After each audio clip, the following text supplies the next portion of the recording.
give them that respect, and that therefore the way you investigate matters? Well, as far as investigation is concerned, the institutions are generally governed by law, by regulations and associated things. So the bottom line is whether there has been due compliance with the stated regulations, with the procedure and the processes for the conduct of such investigation. That is why I'm talking of issues, for example. If the answer is yes, there is a right to investigate, and the investigations are indeed conducted in line with the laid down processes, procedure and regulations, then I think the idea of bringing institutions into it does not even arise. Let me bring in DIG Habela into this. Part of the allegations against the police, when we look at the investigations that are going on around Senator Dino Melaye and more recently the Senate President, is that you've basically politicized your work. It's most unfortunate to hold that belief. I want to say here that what the Inspector General of Police is merely doing is carrying out his constitutional duty by carrying out investigation. The outcome of this investigation will be determined by the law courts, and if they cannot stand the test of time, then investigation must have not been properly done. And so the police don't have the final say. And I don't think that we have to double into politics while investigating. If anybody have seen that, then I'm sure maybe we're being misunderstood. But that is the perception in some quarters, that is exactly what is happening, that you are being used to settle political scores. Well, it's most unfortunate.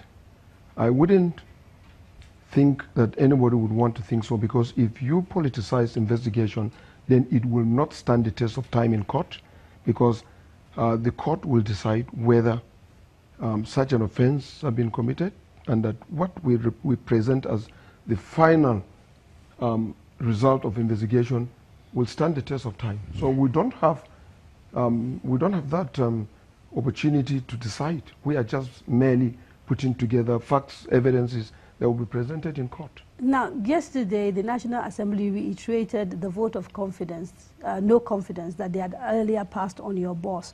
How is that affecting morale among the people and the moral authority to do the job that you are supposed to be doing? You know, the National Assembly is a revered institution, and we cannot say anything again to injure it. But I would want to say that I'm just leaving the office now, and I left the Inspector General of Police in the office. It has not affected our morale. It has not stopped us from doing our job, and we'll continue to do our jobs. And in doing that, we will try as much as possible to imbibe international best practice. Let me talk to Senator Sabi.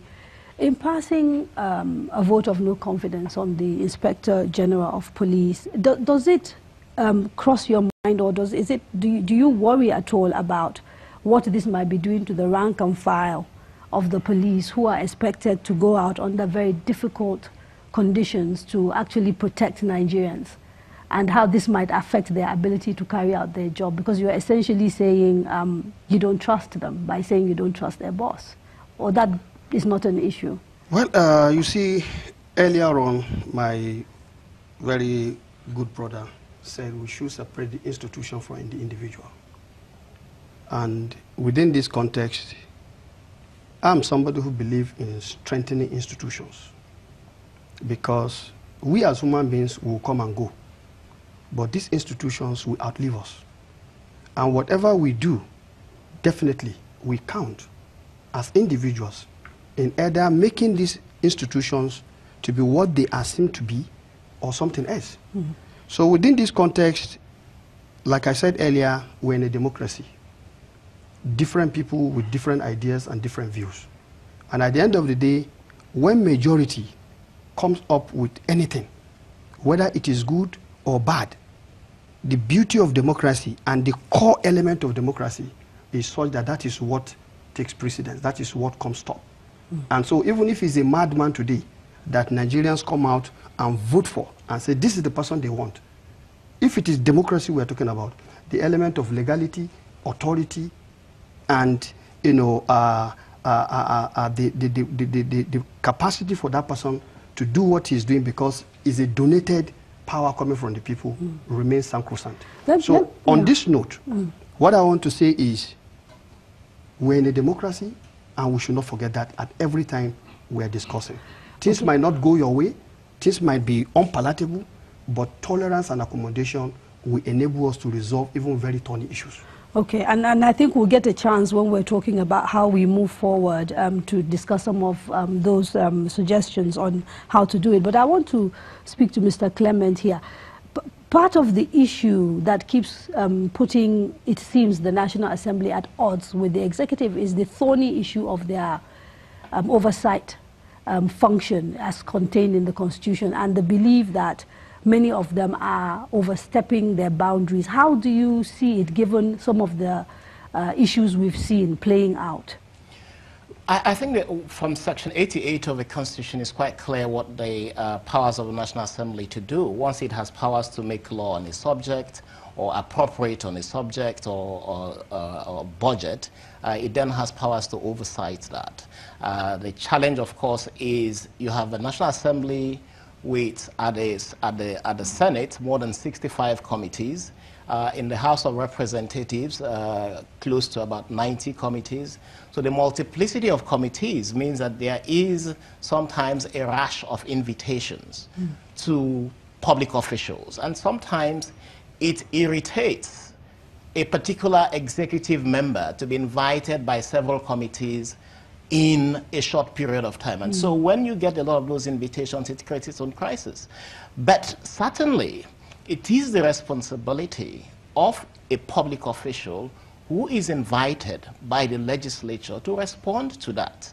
And just for clarity's sake, does respond mean you have to physically be there? Are you allowed constitutionally to send a representation if you are not able to make it? What does that actually mean? Because partly, we know, we've seen, particularly in the case of the Inspector General of Police, him sending a representation which was turned away. And I think we've had cases like that before. So what does the law actually say? The Constitution says that the National Assembly can summon any person.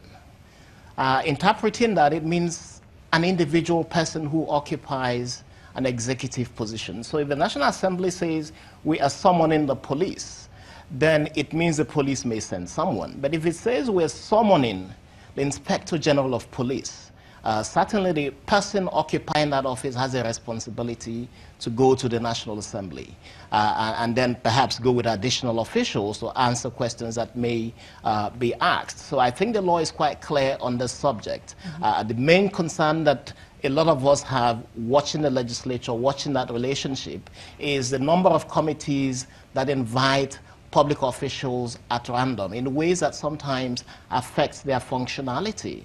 But clearly, the National Assembly has powers to invite an official of government to come to attend hearings. Okay, we're going to have to take a quick break. When we come back, we'll open up this conversation and bring in our studio audiences.